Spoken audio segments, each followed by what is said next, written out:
자, 생각해 보세요. 오랜만에 친구들이나 회사 동료들과 점심 먹고 카페에 앉아 있는 상황 말이죠.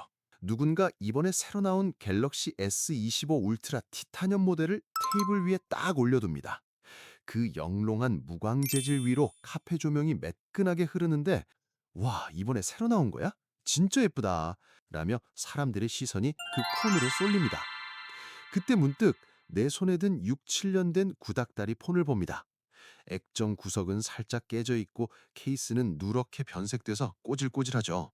갑자기 내 폰을 테이블 위에 올려두기가 망설여집니다. 왠지 내 삶도 저 폰처럼 낡고 뒤처져 있는 것 같은 기분이 들거든요. 결국 퇴근길에 여러분은 스스로를 설득합니다. 그래, 나도 고생하는데 이 정도 보상은 해줘야지. 어차피 폰은 매일 쓰는 업무 도구니까 좋은 거 써야 일도 잘 풀려. 라며 170만 원짜리 갤럭시 S25 울트라를 결제합니다. 매장을 나올 땐 뿌듯하죠. 크, 나도 이제 최첨단 기술을 누리는 성공한 직장인이 된 것 같고 기분이 정말 좋죠. 그리곤 차에 타서 폰을 딱 켰는데 어라? 원래 쓰던 낡고 때 묻은 충전 케이블이 이 매끈한 티타늄 폰 옆에서 왠지 쓰레기처럼 보이는 겁니다. 이 괴물 같은 성능의 폰에 5천 원짜리 편의점 케이블을 꽂는 건 폰에 대한 예의가 아닌 것 같거든요. 그래서 바로 5만 원짜리 정품 45와트 초고속 충전기를 삽니다.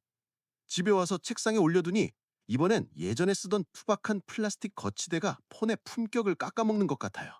결국 8만 원짜리 삼성 정품 가죽 케이스를 사고 이왕 AI 기능을 제대로 쓰려면 음질이 좋아야 한다며 30만 원짜리 갤럭시 버즈 프로까지 결제합니다. 여기서 끝일까요? 아니죠. 이 좋은 폰으로 운동할 때 기록도 남겨야 하니 40만 원짜리 갤럭시 워치가 눈에 들어옵니다. 그러다 보니 내 낡은 노트북이랑 연동성이 아쉽네요. 결국 150만 원짜리 갤럭시 북까지 기웃거립니다.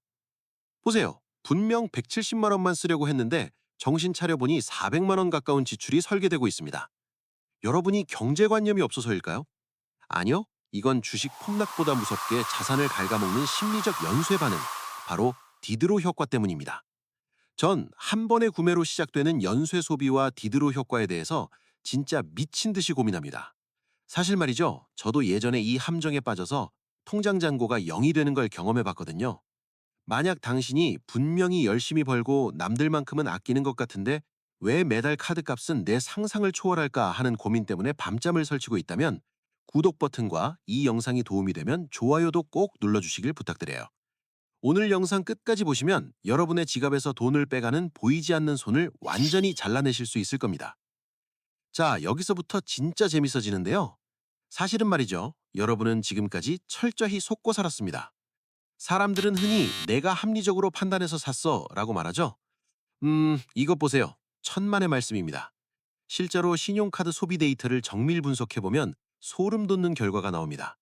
특정 고가 브랜드의 메인 제품을 구매한 고객의 70% 이상이 3개월 이내에 같은 브랜드의 보조 제품을 3개 이상 추가 구매한다는 통계가 있어요. 이건 여러분이 필요해서 사는 게 아니라 첫 번째 물건이 두 번째 물건을, 두 번째 물건이 세 번째 물건을 불러오는 소비의 강제성에 휘말린 겁니다. 여러분은 물건의 주인이라고 생각하시죠? 사실은 물건이 여러분의 행동을 설계하고 있는 거예요. 이걸 전문 용어로 소비 생태계의 함정이라고 부릅니다. 기업들이 왜 그렇게 연동성과 디자인의 통일성에 집착하는지 아세요? 여러분을 편하게 해주려고? 아니요. 여러분이 하나를 사면 나머지 전부를 바꾸지 않고는 못 배기게 만들려는 고도의 심리전입니다. 왜 우리가 이 굴레에서 못 벗어나는지 300년 전 프랑스로 가서 그 원조 맛집을 좀 보고 오죠. 드니 디드로라는 철학자가 있었습니다. 백과사전을 만든 엄청나게 똑똑한 사람이었지만 돈복은 지지리도 없었죠. 딸의 결혼 자금도 없을 정도였으니까요. 근데 이 사정을 들은 러시아의 여제 에카테리나 2세가 그의 서재를 통째로 사주면서 거액의 하사금을 내립니다. 갑자기 돈방석에 앉은 디드로가 가장 먼저 한 일이 뭘까요? 맞습니다. 자신에게 주는 선물, 아주 화려한 반짝이는 실크 옷을 샀어요. 새 옷을 입고 거울을 본 디드로는 황홀했습니다. 아, 나도 이제 격조 있는 귀족이 되었구나. 그런데 책상에 앉아 펜을 드는 순간 기분이 확 나빠집니다. 낡고 잉크 자국 가득한 나무 책상이 이 고귀한 옷을 모욕하는 것 같았거든요. 결국 마호가니 원목 책상을 새로 드립니다. 자, 이제 책상은 옷이랑 어울려요. 그런데 발밑을 보니 다 떨어진 카페트가 보입니다. 안 돼. 이건 옷에 대한 예의가 아니야. 결국 최고급 다마스크 카페트를 깔죠. 그 다음엔 뭐가 보였을까요? 낡은 벽, 낡은 의자, 낡은 시계. 디드로는 방 안의 모든 물건을 새 옷의 격에 맞게 싹 다 바꿨습니다. 그리고 결과는 다시 빈털터리. 그가 나중에 쓴 글에서 이렇게 울부짖었습니다. 나는 내 옛 가운의 주인, 즉 메스터였지만 새 옷의 노예, 즉 슬레이브가 되었다. 여러분, 300년 전 프랑스 철학자가 겪은 이 비극이 지금 여러분에게도 그대로 재현되고 있다는 사실이 소름 돋지 않으신가요? 자, 그럼 도대체 왜 우리 뇌는 이런 미친 짓을 할까요? 심리학에서는 이걸 정체성 일치라고 부릅니다. 인간은 본능적으로 자신의 외부 환경이 내 자아상과 통일되기를 원해요. 예를 들어 볼게요. 여러분이 동네 마실용 똥차를 탈 때는 슬리퍼 신고 대충 나가도 아무렇지 않아요. 그런데 무리해서 카푸어로 벤츠 S클래스를 뽑았다고 칩시다. 그 순간 여러분의 뇌 속에는 나는 벤츠 타는 성공한 사람이라는 새로운 정체성이 바뀝니다. 이 벤츠 오너 정체성은 잔인합니다. 벤츠 오너가 다이소 방향제를 쓸까요? 벤츠 오너가 낡은 티셔츠를 입고 운전대를 잡을까요? 아니죠. 차라는 앵커가 기준점을 성층권까지 올려버리면 그 기준보다 낮은 모든 물건은 여러분에게 심리적 통증을 유발합니다. 여러분은 좋아서 쇼핑하는 게 아니라 이 고통스러운 불일치를 해결하려고 카드 결제라는 독약에 손을 대는 겁니다. 이건 단순히 물건의 문제가 아니라 여러분이 여러분의 인생을 한 편의 영화처럼 연출하려다 보니까 발생하는 소품비인 셈이죠. 근데 문제는 그 제작비가 여러분의 연봉보다 훨씬 비싸다는 겁니다. 이제 좀 더 현실적인 계산기를 두드려 봅시다. 그럼 가장 흔한 인테리어를 수학적으로 한번 계산해 봅시다. 여기서부터 진짜 무서워집니다. 시작은 낡은 싱크대만 교체하기로 함. 예산 500만 원. 이 정도면 합리적인 투자 같죠? 연쇄 1. 새 싱크대를 딱 넣고 나니까 옆에 있던 10년 된 누런 냉장고가 갑자기 쓰레기처럼 보입니다. 멀쩡히 작동하는데도 말이죠. 결국 깔맞춤을 위해 비스포크 냉장고 300만 원을 추가합니다. 연쇄 2. 냉장고랑 싱크대는 최신형인데 바닥 타일이 너무 촌스럽고 낡았네요. 아, 하는 김에 바닥도 해야겠다. 타일 시공 200만 원 추가. 연쇄 3. 주방이 카페처럼 변하니까 거실에서 바라보는 낡은 식탁이 전체 분위기를 다 망치고 있습니다. 결국 원목 식탁 세트 200만 원까지 결제합니다. 보세요. 처음에 500만 원이면 끝날 줄 알았던 지출이 순식간에 1200만 원이 됩니다. 700만 원의 뒤드로 세금을 낸 거예요. 만약 싱크대를 안 바꿨다면 여러분은 냉장고나 식탁이 멀쩡하다고 생각했을 겁니다.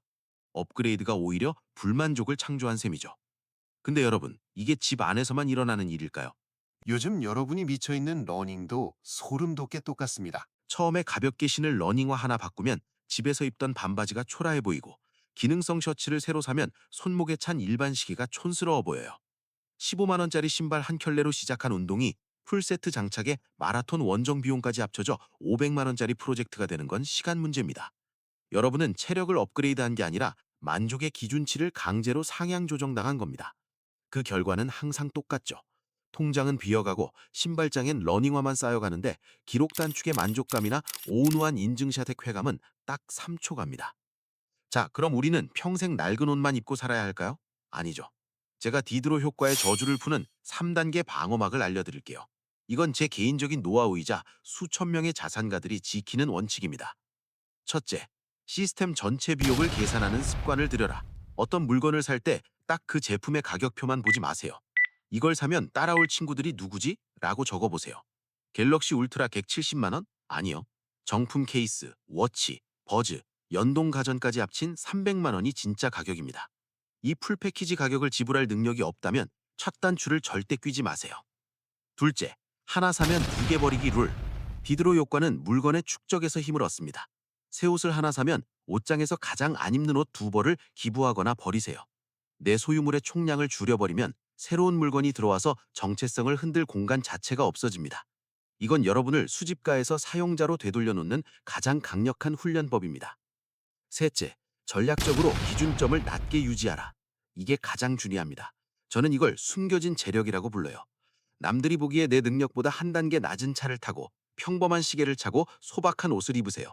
내 앵커 아이템들이 겸손하면 주변 물건들을 비싼 걸로 맞춰야 한다는 심리적 압박이 아예 생기지 않습니다. 여러분, 남에게 보여주기 위한 정체성을 유지하는 데 드는 비용이 세상에서 제일 아까운 돈입니다. 그 돈을 아껴서 자산에 투자하세요. 낮은 유지비의 정체성이야말로 여러분을 진짜 부자로 만들어줄 유일한 티켓입니다. 여러분, 좋은 물건 사는 거 저도 정말 좋아합니다. 하지만 그 물건이 여러분의 주인이 되게 하지는 마세요. 마케팅은 여러분에게 이것만 사면 행복해질 거야, 인생이 완성될 거야 라고 속삭이지만 그건 새빨간 거짓말입니다. 디드로가 300년 전에 우리에게 남긴 유언을 기억하세요. 그 한 번의 구매는 행복의 끝이 아니라 또 다른 소비의 지옥으로 가는 입구일 수 있다는 걸요. 새 옷의 노예가 되지 말고 여러분 인생의 진정한 주인이 되세요.